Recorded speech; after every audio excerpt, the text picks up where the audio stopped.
వాక్యం సెలవిస్తుంది, చావైతే లాభము, బ్రతుకుటైతే క్రిస్తే. పౌలు చెప్తున్నాడు ఈ మాట. ಆದರೆ ಪ್ರವಾದಿ ಹೇಳ್ತಾ ಇದ್ದಾನೆ, ಅಮ್ಮ ಕಂಟಿನ್ಯೂ.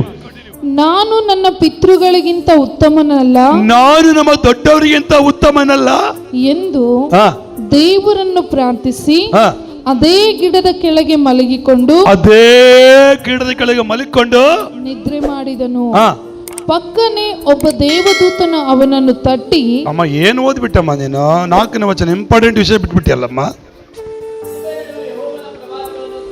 ನಾಳೆ ಗಿಡದ ಕೆಳಗೆ ಕೂತುಕೊಂಡು ಮರಣವನ್ನು ಅಪೇಕ್ಷಿಸಿ ಅವನು, ಯೆಹೋವನೇ ನನಗೆ ಸಾಕಾಯಿತು, ಇರು ಅಲ್ಲೇ ಇರು, ಯೆಹೋವನೇ, ಜೊತೆಗಳಿ, ಯೆಹೋವನೇ ನನಗೆ ಸಾಕಾಯ್ತು. ಈಗ ಏನ್ ಮಾಡ್ಬೇಕು ದೇವರು ಮುಂದೆ? ಅಬೋ తెలుగులో ముందు కవిత గట్టిగా చదవాలి, కాదులూరు కన్నా పోవాలి, లేకుంటే వెంకటాపురి కన్నా పోవాలి. స్వరమా అరణ్యలోనికి పోయి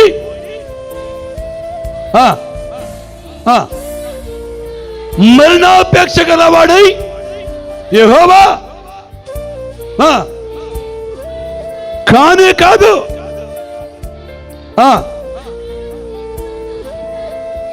నా ప్రాణము తీసుకునమని ಪ್ರಾರ್ಥನೆ చేసను. ಎಷ್ಟು ಜನ ಪ್ರಾರ್ಥನೆ ಮಾಡ್ರೆ ನನ್ನ ಪ್ರಾಣ ತೆಗೆದ್ಬಿಡಪ್ಪ ಅಂತ ಇಲ್ಲಿರೋರು. ఇక్కడున్న వాళ్ళు ఎన్నోసార్లు మీరు అన్నారా? అన్నింటి చెప్పండి, ఊరుకూరికి చెప్పొద్దు. నా ప్రాణం తీసేయి ప్రభువా, ఈ ప్రపంచం వద్దు నాకి అన్న వాళ్ళు చేతుల పైకెత్తండి. ಅನಿನ వాళ్ళు. ఒకటి, రెండో, ನಾನು ಕನ್ನಡ ನಿಮಗೆ ಅರ್ಥ ಆಗಿಲ್ಲ, ಇನ್ನೊಂದ್ಸರಿ ಹೇಳ್ತಾನೆ ಕೇಳಿಸ್ಕೊಡ್ರಿ. ಎಷ್ಟು ಜನ ಇಲ್ಲಿ ಅಂದಿದ್ದೀರಿ ನನ್ನ ಪ್ರಾಣ ತಗೊಂಬೇಡಪ್ಪ ಸಾಕಾಗೈತಂತ? ಸ್ತೋತ್ರ. ನಾನು ಕಣ್ಮಿಸ್ಕೋತೀನಿ.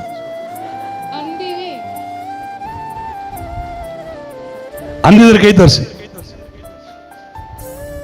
ಆದರೆ ತಾಯಿ ಗರ್ಭದಿಂದ ಬರಬೇಕಾದ್ರೆ ತಾಯಿ ಎಷ್ಟು ಕಷ್ಟಪಟ್ಟಾಳ ನಿನಗೆ ಗೊತ್ತಾ? 9 ತಿಂಗಳು ನಿನ್ನ ತಾಯಿ ಬಚ್ಚಿಟ್ಕೊಂಡ, ನನ್ನ ಮಗು ಇದು, ನನ್ನ ಮಗು ಇದು, ನನ್ನ ಮಗು ಬಚ್ಚಿಟ್ಕೊಂಡ, ನಿನಗೆ ಗೊತ್ತಾ? ನಿನಗೋಸ್ಕರವಾಗಿ ಎಷ್ಟು ಕಷ್ಟಪಡಲ್ಲ ಗೊತ್ತಾ? ಅವ್ರ ನಾಯಕರು ಎಷ್ಟು ಜನಾಂಗದವರು. ಆತನ ಹೆಸರು ಪ್ರಶಾಂತ್. ನಿನ್ನ ಮದುವೆ ಆಗಿಲ್ಲ? ನನಗೋಸ್ಕರ ಯಾರಾಳರದಾರಲ್ಲೇ, ನನ್ನ ಹುಡುಗಿ ಫೇಲರ್ ಆಗಿ ನನ್ನ ಮದುವೆ, ನನ್ನ ಯಾವುದದು ನನ್ನ ಪ್ರೀತಿ ಫೇಲ್ ಆಗಿದೆ, ಇನ್ಯಾಕೆ ಬದುಕಬೇಕು? ಆ ಹುಡುಗಿಗೋಸ್ಕರ ಯಾಕಪ್ಪ ಸಾಯ್ತೀಯಾ? ಸತ್ತರೆ 1 ವರ್ಷ ತಾಯಿಗೋಸ್ಕರ ಸಾಯಿ. ನಿನ್ನ ತಾಯಿ ನೆನಪಾಡ್ಕೋ, ಬರೀ ಯಾರು ನೆನಪಾಡ್ಕೋಬೇಡ. 1 ತಿಂಗಳು ನಿನ್ನ ಹೊಟ್ಟೆ ಒಳಗೆ ಪ್ರಾರಂಭವಾದ ಅಲಿಸಲು ತಾಯಿ ಖುಷಿಯಿಂದ ನನ್ನ ಗರ್ಭದಲ್ಲಿ ಮಗು ಇದೆ, ನನ್ನ ಗರ್ಭದಲ್ಲಿ ಮಗು ಇದೆ, ನನ್ನ ಗರ್ಭದಲ್ಲಿ ಮಗು ಇದೆ, ಅಮ್ಮ ಎಷ್ಟು ಕಷ್ಟಪಟ್ಟಳು ಗೊತ್ತೇನೋ ಅಂತ ಸ್ಟೋರಿ ಎಲ್ಲ ಹೇಳ್ತಾ ಇದೆ. 2 ತಿಂಗಳೊಳಗೆ ಖುಷಿಪಟ್ಲು, 3 ತಿಂಗಳು ಖುಷಿಪಟ್ಲು, 5 ತಿಂಗಳು ಖುಷಿಪಟ್ಲು, 6 ತಿಂಗಳು ಖುಷಿಪಟ್ಲು, 9 ತಿಂಗಳು ಖುಷಿಪಟ್ಲು. ಹೆರಿಗೆ ಆಗಬೇಕಾದ್ರೆ ಕಂಡ ದೇವರಿಗೆ ಕೈ ಮುಗಿದಿದ್ದಾಳೆ ನಿಮ್ಮಮ್ಮ. ನಿನಗೆ ಗೊತ್ತಾ ಎಷ್ಟು ಕಷ್ಟಪಟ್ಟು ಸಾಯ್ಕಳಿ? ನಿನಗೆ ಗೊತ್ತಾ? ಹುಟ್ಟಿದ ಮೇಲೆ ನೀನೆಷ್ಟು ಮುದ್ದೆ ಬೆಳೆಸ ಗೊತ್ತಾ ನಿನಗೆ? 1:45 ರಾತ್ರಿ. Hallelujah, ಜೋರಗಳು hallelujah. 1:45 ಹೇಳ್ತಾ ಇದ್ದಾನೆ ತಾಯಿ ಒಂದು ಬಗ್ಗೆ. ಯೇಸುವಮ್ಮೆ ಬಗ್ಗೆ ಗೊತ್ತು, ಆದರೆ ಬೈಬಲ್ ವಾಕ್ಯ ತೆಗೆದಾತನ ಹೇಳಿಲ್ಲ. ನೀನು 1 ತಿಂಗಳು ಹುಟ್ಟಿದ ಮಗು, ನಿನಗೆ ಹುಷಾರಿಲ್ದಾಗ, ನನಗೆ ಗೊತ್ತಿಲ್ಲ ಏನು ಸ್ಟೋರಿ, ಸುಮ್ಮನೆ ಹೇಳ್ತಾ ಇದ್ದಾನೆ. ಎಷ್ಟು ಕಷ್ಟಪಟ್ಟಾಳು ಗೊತ್ತಾ ನಿನಗೆ? ನೀ 2 ತಿಂಗಳು 5 ತಿಂಗಳು ಮಗ ಆದಾಗ, ವರ್ಷ ಮಗ ಆದಾಗ, ವಾಂತಿ ಭೇದಾದಾಗ ಎಷ್ಟು ಕಷ್ಟಪಡೋಳು ಗೊತ್ತಾ ಅಂತ ಹೇಳುವಾಗ 1:45 ಒಂದು ಮಾತು ಹೇಳ್ದ. ಒಂದು ಮಾತು ನೆನಪಾಗ್ತದಿಲ್ಲ ನನಗೆ. ಏನಂದ? ನನ್ನ 4 ವರ್ಷ ಮಗು ಅಂತೆ, ನನಗೆ ವಾಂತಿ ಭೇದ ಆಗಿ ತುಂಬ ಸೀರಿಯಸ್ ಆದಾಗ ನಮ್ಮಮ್ಮ ನನ್ನನ್ನು ದೇವ್ರಿಗೆ ಬೇಡಿಕೊಂಡು ನನ್ನ ಮಗ ಬದುಕಲಪ್ಪ ಅಂತ ಬೇಡಿಕೊಂಡಳಲ್ಲೇ ನಮ್ಮಮ್ಮ. 1:45 ಹೇಳಿದ ಮಾತು. ಹಲ್ಲೆಲೂಯಾ. ಎಷ್ಟೊಂದು ಹೇಳ್ದ? ಅವಾಗ ಜಾನಪದ ಗೀತೆ ಭಾಳ ಚೆನ್ನಾಗಿ ಎಲ್ಲ ಗೊತ್ತು. ದುಡ್ಡು ಕೊಟ್ಟರೆ ಬೇಕಾದ ಸಿಗತ್ತ ಈ ಜಗದೊಳಗ. ನನಗೆ ಚೆನ್ನಾಗಿ ಬರ್ತದೆ ಹಾಡು. ಈಗ ಹಾಡು ಅಂತೀರಾ? ಈಗ ಹಾಡಲ್ಲ ಅದನ್ನು. ಆ ಹಾಡಿನ ಅರ್ಥ ಎಲ್ಲ ವಿವರಿಸಿ ತಿಳಿಸುವಾಗ 2 ಗಂಟೆ ಆಯಿತು. ಕೈಲಿ ಔಷಧಿ ಇದೆ, ಬಿಸಾಕಕ್ಕೆ ಹೋದೆ, ಬಿಸಾಕ್ಬೇಡ, ಅಲ್ಲೇ ಹಿಡ್ಕೋ ಕೈಯಾಗ. ಒಂದು ಸಾರಿ ನಿಮ್ಮಮ್ಮ ನೆನೆಸ್ಕೊಂಡು ವಿಷ ಕುಡಿದು ಬಿಡು. ಹುಡುಗಿ ನೆನೆಸ್ಕೊಂಡು ಕುಡಿಬೇಡ, ನೀನು ಮೋಕ್ಷ ಸೇರಲ್ಲ. ತಾಯಿ ನೆನೆಸ್ಕೊಂಡು ಸೇರಿ, ತಾಯಿ ನೆನೆಸ್ಕೊಂಡು ಕುಡಿದ್ರೆ ಒಂಚೂರು ಮೋಕ್ಷನೇ ಸೇರ್ತೀಯ ನೀನು. ನಿಮ್ಮಮ್ಮ ಕಷ್ಟಪಡೋದು ಸಾರ್ಥಕನಾಗ್ತದ ನಿನಗಂತ ಹೇಳುವಾಗ ಔಷಧ ಬಾಟ್ಲಿಯನ್ನು ಬಿಸ ಹಾಕಿ ಹಿಡ್ಕೊಂಡು ತಬ್ಬಕೊಂಡು ಹೇಳ್ತಾರೆ, ನಾನು ಸಾಯಲ್ಲ, ನಾನು ಸಾಯಲ್ಲ, ನಾನು ಸಾಯಲ್ಲ. ಹಾಲೆಲ್ಲೋಯ ಹೇಳಿ, ಹಾಲೆಲ್ಲೋಯ. ಯಾರು ನೆನಪಾದಾಗ ಸಾವು ಮರ್ತು ಹೋದ?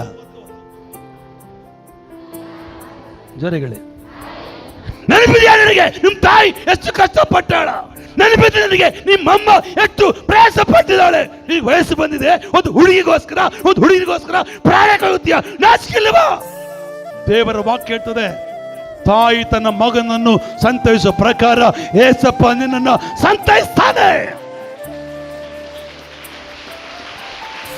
ಹಲ್ಲೆಲೂಯ, ಏನಂತಾರೆ? ಹಲ್ಲೆಲೂಯ. ಇವತ್ತು ಆತನ ಲೆಕ್ಚರರ್ ಆಗಿ ಡ್ಯೂಟಿ ಮಾಡ್ತಾ ಇದ್ದಾನೆ ಜಗಳೂರಲ್ಲೇ. ಇದ್ದೀರಾ? ಇವತ್ತು ಲೆಕ್ಚರರ್, ನನ್ನ ಕ್ಲಾಸ್ಮೇಟ್. ಎಷ್ಟು ಜನ ಇದ್ದೀರಾ? ಇವತ್ತು ಲೆಕ್ಚರರ್ ಸತ್ತೋಗಿದ್ರೆ ಕನ್ನಡ ಅರ್ಥ ಆಗ್ತದ? ಎಂತ ಮಂದಿ ಚನಿಪೋಲ್ ಅನ್ಕನಾರು ఎవరులేరా? ఇంతకుముందు అనుకున్న మన చేతులు ఎత్తండి. ఇంతకుముందు చనిపోవాలనుకున్న మన చేతులు ఎత్తండి. 1 2 3 4 5 ಹಿಂಗೆ ಹಾವು ಮಾಡ್ದಂಗೆ ಮಾಡಬೇಡ. ನೀವು ಮನಸ್ಸಾಕ್ಷಿನ ತಕ್ಕನ ಎತ್ತಬೇಕು. ಅವರೆತ್ತಾರ ಇವರೆತ್ತಾರ ನೋಡಿ ನೀನು ಅನ್ಬೇಡ. ನೀವು ಚೈಪಟ್ಟಂದಿಗೆ ಎತ್ತಾವು ಎತ್ತಲೇದ? ಸಹೋದರನಿಗೆ ರಾತ್ರಿ 12:30 ಮಧ್ಯರಾತ್ರಿ 2:30 ಆತನಿಗೆ ನಾನು ಮಾತನಾಡಿದ್ದೇನೆ. ಹಲ್ಲೆಲೂಯಾ. ಯಾಕಂದ್ರೆ ನೀನು ಯಾವುದೋ ಒಂದಕ್ಕೋಸ್ಕರ ಸತ್ತೋದ್ರ ಲಾಭ ಇಲ್ಲ. ನಿಮ್ಮ ತಾಯಿ ನೆನಪು ಮಾಡ್ಕೊಂಡ್ರೆ ಸಾವು ನನಗೆ ಬರಲ್ಲ. ಆಯಮ್ಮ ಸಾವು ಅನುಭವಿಸಿ ನಿನಗೆ ಜನ್ಮ ಕೊಟ್ಟಾಳಮ್ಮ. ನಾನು ಇವತ್ತಲ್ಲಿದ್ದೇನೆ ಅಂದರೆ ನಮ್ಮಮ್ಮ ಮರಣ ಜೀವ ಎರಡು ಕೈಗಿಡ್ಕೊಂಡು ನನಗೆ ಜನ್ಮ ಕೊಟ್ಟಾಳೆ. ನನಗೋಸ್ಕರ ನಮ್ಮಮ್ಮ ಸತ್ತು ಬದುಕಿದ್ದಾಳೆ. ನಂಬಿತಾರಲ್ಲಿ ಹೇಳ್ರಿ. ನಾನು ಕನ್ನಡ ನಿಮ್ಗೆ ಅರ್ಥ ಆದ್ರಲ್ಲಿ ಹೇಳ್ರಿ. ನೀವು ಸುಮ್ಮನೆ ಹಂಗೆ ಹಿಂಗೆ ಮರದೊಳಗೆ ತುಪ್ಪಕ್ಕನ ಕೆಳಗೆ ಬಿದ್ದಿಲ್ಲಮ್ಮ. ಅಮ್ಮನ ಹೊಟ್ಟೆ ಒಳಗಿಂದ ಹೊರಗೆ ಬರಬೇಕಂದ್ರೆ ಅಮ್ಮನ ನಡನತೆ ನಂಗಾಲು ನರನಾಡುಗಳೆಲ್ಲ ಕಿತ್ಕೊಂಡು ಹೋಗಿ ಪ್ರಾಣ ಮುಡುಪಿಟ್ಟು ಪ್ರಾಣ ಬಾಯಿಗಿಟ್ಕೊಂಡು ಜನ್ಮ ಕೊಟ್ಟಿದ್ದಾಳೆ ನಮ್ಮ ತಾಯಿ. ಹಲ್ಲೆಲೂಯಾ. ಇವತ್ತು ಯಾವುದ್ರಲ್ಲಿ ಸೋತು ಆಗಿ ಅಂತೇಳಿ ಯಾವ್ದಕ್ಕೋ ಫೇಲ್ ಆಗಿ ಅಂತೇಳಿ ನಾನು ಪೇಪರ್ ನೋಡಿದೆ. SLC ಫೇಲ್ ಆಗಿದ್ದು ಆತ್ಮಹತ್ಯೆ, PUC ಫೇಲ್ ಆಗಿದ್ದಕ್ಕೆ ಆತ್ಮಹತ್ಯೆ, ಒಬ್ಬ ಹುಡುಗಿ ಲವ್ ಕೇಸ್ ಫೇಲ್ ಆಗಿದ್ದಕ್ಕಾಗಿ ಆತ್ಮಹತ್ಯೆ. ನೀನ್ ಜೀವನವಾ? ನಿನ್ನನ್ನು ಬದುಕ ತೀರ್ಮಾನ ಮಾಡಿಕೋ. ಸಾವಿಗೆ ಮುಂಚಿತವಾಗಿ ಯಾರು ನೆನಪು ಮಾಡ್ಕೋಬೇಡ. ನಿನ್ನ ಜನ್ಮ ಕೊಟ್ಟ ತಾಯಿ ನೆನಪು ಮಾಡ್ಕೋ. ನಿನ್ನ ಸಾವೋ ಜೀವೋ ನಿನ್ಗೆ ಅರ್ಥ ಆಗ್ತದೆ. ನಿನಗೋಸ್ಕರ ನಿಮ್ಮ ಅಮ್ಮ ಸತ್ತಿದ್ದಾಳ್ರಿ. ನಿನಗೋಸ್ಕರ ನಿಮ್ಮ ಅಮ್ಮ ಕಷ್ಟಪಟ್ಟಿದ್ದಾಳೆ. ನಾನು ಇವತ್ತು ಚೆನ್ನಾಗಿದ್ದಾನೆ. ತಾಯಿ ಋಣ ತೀರಿಸಲಿಕ್ಕೆ ಯಾರ ಕೈಲಿ ಕೂಡ ಆಗಲ್ಲ. ತಾಯಿ ಋಣ ತೀರಿಸಲಿಕ್ಕೆ ಯಾರಿಂದ ಆಗುವುದಿಲ್ಲ. ಒಂದ್ಸಾರಿ ಹಿಂಗೆ ಒಬ್ಬ ಮಗನ ಹತ್ರ ಪ್ರಶ್ನೆ ಮಾಡುವಾಗ ಆತನೊಂದು ಒಳ್ಳೆ ಮಟ್ಟಕ್ಕೆ ಬಂದಿದ್ದಾನೆ. ಆ ಮಗನ ಒಳ್ಳೆ ಮಟ್ಟಕ್ಕೆ ಬಂದಾಗ ಆ ಮಗನು ಹೇಳ್ತಾನೆ, ನೀನೆಷ್ಟು ನಿನಗೆ ಕೊಟ್ಟಿ ಎಲ್ಲ ಕೊಟ್ಬಿಡು, ತಗ ನಿನ್ನ ಋಣ ತೀರಿಸಿಬಿಡ್ತಾನೆ. ಎಷ್ಟು ಲಕ್ಷ ಖರ್ಚಿಟ್ಟು ನನಗೆ ಇದೀರಾ ಇಲ್ಲಿ? ಕುಮಾರ ತಲ್ಲಿ ಕಡುತ್ತನಾಡು 8 ಲಕ್ಷ ಖರ್ಚು పెట్టವನು, నీకు ఇస్తాను తీసుకో. ಟಕ ಟಕ ಟಕ ಬರ್ದ. ಫಸ್ಟ್ ಇಯರ್ಗೆ ಇಷ್ಟು, ಸೆಕೆಂಡ್ ಇಯರ್ಗೆ ಇಷ್ಟು, SSLCಗೆ ಇಷ್ಟು, 9ಕ್ಕೆ ಇಷ್ಟು, ಎಲ್ಲ ಇಷ್ಟು, ಹಾಸ್ಪಿಟ್ಲಿಗೆ ಇಷ್ಟು, ಹಾಸ್ಪಿಟ್ಲಿಗೆ ಎಲ್ಲ ಬರ್ದಿಟ್ಟ. ಹೆಚ್ಚು ಕಡಿಮೆ ಒಂದು 10 ಲಕ್ಷ ಅನ್ಕೊಡ್ರಿ. 10 ಲಕ್ಷ ಕೊಟ್ಬಿಟ್ರೆ ಅಮ್ಮನ ಋಣ ತೀರೋಗುತ್ತಾ? ಶಿವಮ್ಮ ಎಷ್ಟು ಇಟ್ಟಿ ತಗೋ ತೀರುತ್ತಾ ಅಮ್ಮನ ಋಣ? ಎಷ್ಟು ಈಜಿ ರೀ ಮಾತಾಡಕ್ಕೆ, ಎಷ್ಟು ಸುಲಭ ರೀ ಬಾಯಿ ಹೇಳಕ್ಕೆ. ತಾಯಿ ಋಣ ತೀರಿಸಲಿಕ್ಕೆ ಪ್ರಪಂಚದಲ್ಲಿ ಯಾವ ಮನುಷ್ಯನ ಕೈಲಿ ಆಗುವುದಿಲ್ಲ. ಯೇಸು ಕ್ರಿಸ್ತನ ಕೈಲಿ ಆಗಿಲ್ಲ. ಅಲ್ಲಿ ಅಮ್ಮ ಋಣ ತೀರ್ಸಕ್ಕೆ ಆಯ್ತಾ ಏಸಪ್ಪನ ಕೈಲಿ? ಅದಕ್ಕೆ ಏನ್ ಮಾಡ್ತದೇನೆ ಏಸಪ್ಪ ಹೋಗ್ಬೇಕಾದ್ರೆ, ಈಗೋ ನಿನ್ನ ಮಗನು ಅಂದ್ರೆ ಈ ಋಣ ನನ್ನ ತೀರ್ಸಕ್ ಆಗಲ್ಲ, ಇನ್ನು ಮುಂದುವರಿತದೆ ಅಂತ. ಆ ಸಹೋದರನಿಗೆ ಹೇಳಿದೆ, ಆವತ್ತೇ ಕೊನೆ, ಇವತ್ತು ಮದುವೆ ಮಾಡ್ಕೊಂಡಿದ್ದಾನೆ. ಆ ಹುಡುಗಿ ಕೂಡ, ಆ ಹೆಂಡತಿ ಕೂಡ ಹೈಸ್ಕೂಲ್ ಟೀಚರ್, ಈತನು ಕಾಲೇಜ್ ಲೆಕ್ಚರರ್, ಅದಕ್ಕೇನು ಚಂದವಾಗಿದ್ದಾರೆ. ಒಂದು ವೇಳೆ ಆ ಹುಡುಗಿಗೋಸ್ಕರ ಪ್ರೀತಿ ಮಾಡಿ ಮದುವೆ ಮಾಡ್ಕೊಂಡಿದ್ರೆ ಅವ್ನು ಏನು ಸಿಗ್ತಿತ್ತೋ ಗೊತ್ತಿಲ್ಲ. ಅವ್ನು ಸತ್ತೋಗಿದ್ರೆ ಅವನ ಚರಿತ್ರೆ ಅಲ್ಲಿಗೆ ಸಮಾಪ್ತಿ ಆಗ್ತಿತ್ತು. ಸಾವಲ್ಲ ನಮ್ಮ ಚರಿತ್ರೆ, ಸಾಧಿಸಬೇಕು, ಅದೇ ನಮ್ಮ ಜೀವನ. ಕಷ್ಟವೋ ನಷ್ಟವೋ ಅವಮಾನವೋ ಮಾನವೋ ಮೇಲೋ ಕೇಳೋ ಅದು ಯಾವುದು ನೋಡಬೇಡ. ನನ್ನನ್ನು ಏಸಪ್ಪ ಈ ಲೋಕದಲ್ಲಿ ಎಷ್ಟು ವರ್ಷ ಜನ್ಮ ಕೊಟ್ಟು ಉಳಿಸ್ತಾನೋ ಅಲ್ಲೇ ತನಕ ಆತನ ರಾಜ್ಯಕ್ಕಾಗಿ, ಆತನ ಚಿತ್ತವನ್ನು ನೆರವೇರಿಸೋದಕ್ಕಾಗಿ ಪ್ರಯಾಸ ಪಡಬೇಕು. ಹೇಳ್ರಿ, ನಾನು ದೇವ್ರು ಎಂತವರು? ಸಂತೈಸುವ ತಾಯಿ. ಹೇಳ್ರಿ ಹೇಳ್ರಿ, ಸಂತೈಸುವ ತಾಯಿಯಂತೆ ನನ್ನೇಸು ನನ್ನನ್ನು, ಸಂತೈಸುವ ತಾಯಿಯಂತೆ ನನ್ನೇಸು ನನ್ನನ್ನು. Hallelujah hallelujah hallelujah hallelujah. ಒರಗಿಸುವ ಎದೆಯಲ್ಲಿ ಮನಭಾರವ ನೀಗುವ, ಒರಗಿಸುವ ಮನಭಾರವ ನೀಗುವ, ಸಂತೈಸುವ ತಾಯಿಯಂತೆ ನನ್ನೇಸು ನನ್ನನ್ನು. హల్లెలూయా. కైగల మీద హల్లెలూయా. మా దేవుడు ఏమై ఉన్నాడు? ఆదరించే తల్లి, తల్లిగా ఆదరించే దేవుడు. చెప్పండి, మా దేవుడు తల్లిగా ఆదరిస్తాడు. నేను భయపడను, చెప్పండి గట్టిగా, నేను భయపడను, దిగులు పడను, వెనక్కిపోను. ఎందుకు తెలుసా? నా దేవుడు తల్లిగా ಆಧರಿಸ್ತಾడు.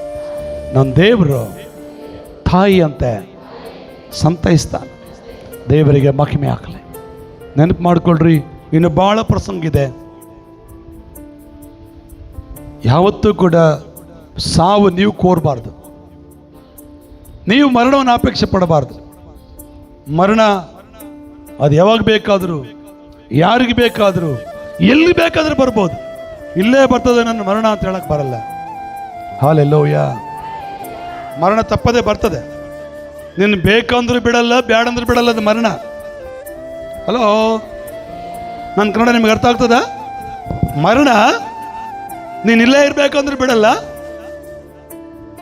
ನಾನು ಹೋಗ್ಬೇಕಂದ್ರೂ ಕೂಡ ಅದು ಬಿಡಲ್ಲ. ಅದು ಯಾವಾಗೂ ನನಗಿಷ್ಟು ಕಾಲ ಈ ಭೂಮಿ ಮೇಲೆ ಬದುಕಬೇಕಂತ ಇಟ್ಟಿದ್ದ, ನಾನು ಅಷ್ಟು ಕಾಲ ಬದುಕಬೇಕು ನಾವು ಅಷ್ಟೇ. ಹೇಳ್ರಿ, ಬಡವರಾಗಿರಲಿ, ಶ್ರೀಮಂತರಾಗಿರಲಿ, ವಿದ್ಯಾವಂತರಾಗಿರಲಿ, ಅವಿದ್ಯಾವಂತರಾಗಿರಲಿ, ಎಲ್ಲ ಇರಲಿ, ಎಲ್ಲ ಇಲ್ಲದೆ ಹೋಗಲಿ, ಬದುಕಬೇಕು. ಒಂದು ದಿವಸ ಏಸಪ್ಪ ಕರೆದಾಗ ನಾವು ಹೇಳ್ರಿ ಯಾರಿರ್ತೀವಿಲ್ಲಿ ಶಾಶ್ವತವಾಗಿ?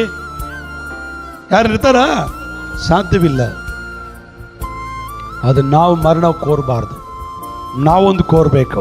ನನ್ನ ಮನುಷ್ಯನಾಗಿ ಬೋಲೋಕೆ ಇಟ್ಟಿಯಲ್ಲಪ್ಪ, ನನ್ನಿಂದ ನಿನ್ನ ಕೆಲಸ ಏನಾಗಬೇಕಂತೆಲ್ಲ ಮಾಡಿ ಮುಗಿಸ್ಲಿಕ್ಕೆ ಕೃಪೆ ಕೊಡು. ನಿನ್ನ ಕೆಲಸ ಏನು ಮಾಡಬೇಕಂತ ನನ್ನ ಉದ್ದೇಶ ಇದೆಯೋ ಅದು ಮಾಡಿ ಮುಗಿಸ್ಲಿಕ್ಕೆ ನಿನ್ನ ಕೃಪೆ ಕೊಡು. ಪ್ರಾರ್ಥನೆ ಮಾಡೋಣ, ಕಣ್ಣು ಮುಚ್ಕೊಳ್ಳೋಣ, ಮಣಕಲ್ಲ ಹಾಕೋಣ, ತಾಯಿಯ ಪ್ರೀತಿ ನೆನೆಸ್ಕೊಳ್ಳೋಣ.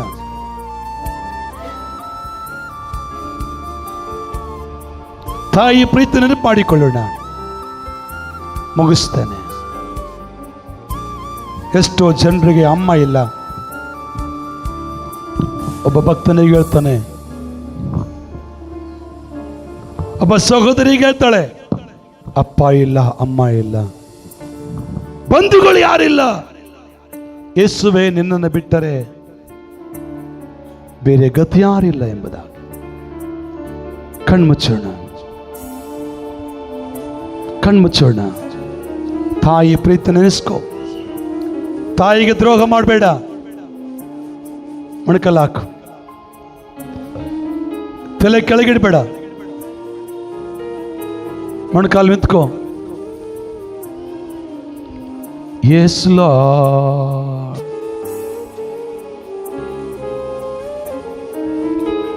ಸ್ತೋತ್ರ ರಾಜ. ಹಲ್ಲೆಲೂಯಾ. ನೀನೇ ಯಾರು ಆಲೋಚನೆ ಮಾಡು. ಇನ್ನು ಕೆಲವರು ಬಾಯಿ ತೆರಿತಾ ಇಲ್ಲ.